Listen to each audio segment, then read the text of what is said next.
Low-income neighborhoods around Los Angeles, a city now 60% Hispanic, have been fertile recruiting ground for the U.S. military. Army recruiters recently gave Mexican immigrant Jose Ruvalcaba a $17,000 signing bonus to serve in the military and possibly in Iraq after he graduates high school. A lot of people need the help because, especially in my neighborhood, since a lot of kids are, you know, they just grow up bad, drug dealing, hang out with the bad crowd, and they just find a way to get out of it. High school student Eddie J. Santos says military recruiters promised him college tuition and a bright future.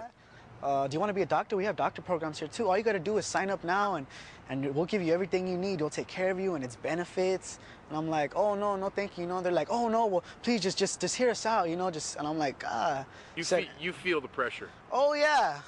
There's peer pressure and then there's Army pressure. High school teacher Arlene Inoue says military recruiters offer U.S. citizenship to undocumented students here, even though they have no authority to do so. It's well known, it's common knowledge that military recruiters do promise or offer to our undocumented students fake green cards. One of her students, Sal Garcia, told me an Army recruiter promised to reverse his father's deportation to Mexico, again with no authority to deliver on the promise.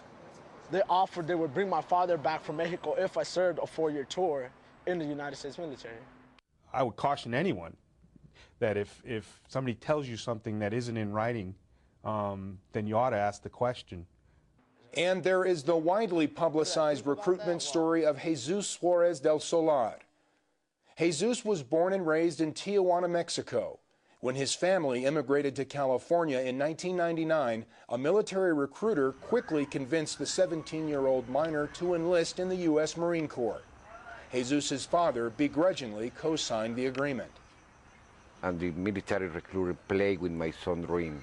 His father says the recruiter told Jesus the Marines would fulfill his dream of becoming a federal narcotics agent in exchange for just 1 year of military service. It's not 1 year, it's 8 years. Jesus, newly married and with a newborn son, failed to read his military contract. By March 2003, Jesus had been shipped to Iraq with his fellow Marines. He's seen here in a television news interview on the first day of the war. 1 week later, Jesus was killed when he stepped on an unexploded U.S. artillery shell. In some cases, though, recruiters are taking a quieter, more underground approach at courting young Hispanics here.